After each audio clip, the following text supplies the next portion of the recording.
Hey young friends, Dr. Bill here.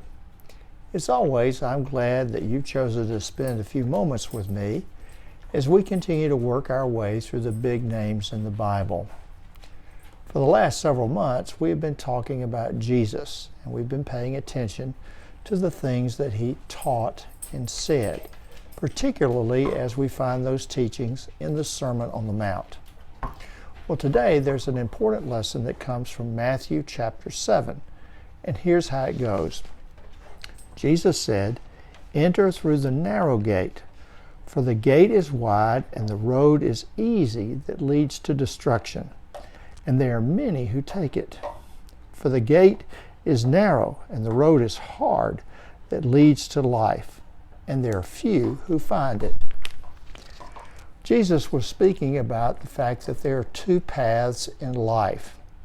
Now, this was not new to Jesus. In fact, he was drawing on his own religious heritage because quite often in the Old Testament you find similar teachings, teaching about the fact that there are two ways. One is easy, leads to destruction. The other is hard, but it leads to life. In essence, we have to make a choice. So Jesus was echoing something out of his own faith tradition when he offered this teaching. And so he said, listen, there are two entrances. One is wide, and it's easy to walk through. The road is well paved, well marked, and all one has to do is just enter that way and keep going. There won't be any trouble at all. But the other way, Jesus said, is the narrow way. It is hard. Jesus, in offering this image of the narrow way, probably had in mind a passage, a very narrow passage between two walls of rock. And it would be very hard to get through that. In all likelihood, a person would have to turn sideways to squeeze through. Couldn't walk in with our shoulders broad or whatever. We have to find a way to squeeze through that narrow opening. And Jesus says it is that broad way, well, it doesn't take us anywhere. But the narrow way, the hard way, that's what leads to life. And so there are several things that we can draw from this important teaching. First, salvation is both gift and demand. We are saved by God's grace. We are saved by Jesus' faithfulness to the will of God. It is always a gift. We don't manufacture our own salvation. Nevertheless, when we receive that gift, it's not just entirely free. God asks things of us. He makes demands on our lives. God wants us to be faithful to his way and to his teaching. And that's a hard way. But the truth is, salvation is just like that. It is a gift that we're given, but it is a gift that asks something of us in return. The second lesson is this. Real power comes through discipline, concentration, and focus. Think about it this way. We don't live far from the Norris Dam. It dams up the Clinch River.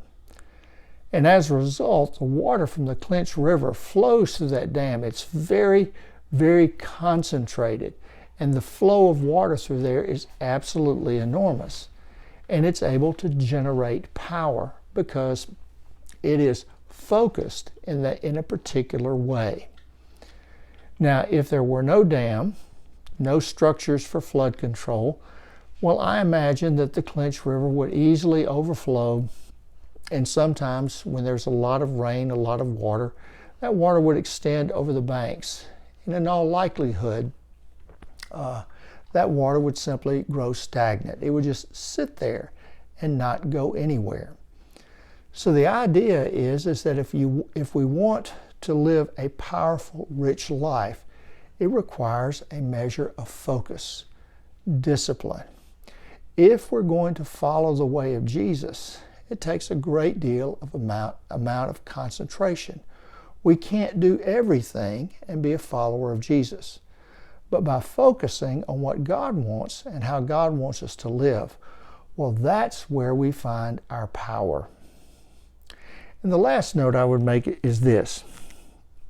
The path of least resistance is the path of least reward. Let me say that again.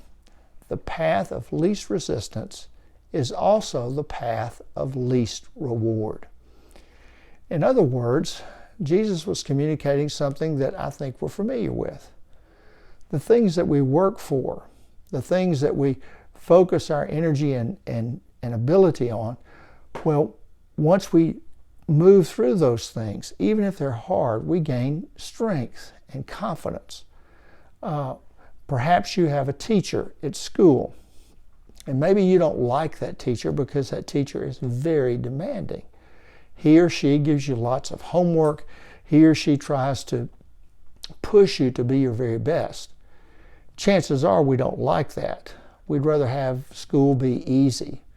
But when our teachers press us and push us to grow and develop, well, over time we come to realize that they were really working in our best interest. And because they asked something of us, demanded something of us, well, we became something better. That's the path of resistance. It's a hard path. If we choose just to be lazy and not really focus ourselves, or just to do things because they're easy, well, there's very little reward, very little satisfaction. Here's another example. I go to the gym 2 or 3 times a week. I can't always say that I enjoy going to the gym, but I know that when I give myself to the discipline of trying to lift weights, trying to do exercises, things that my body would ordinarily resist, well, when I engage in those activities, I become stronger. The path, the hard path, the way in which there are obstacles to be overcome, that's the path that has the greatest reward. Well, that'll do it for today. As always, if you have any questions, you know how to get in touch with me.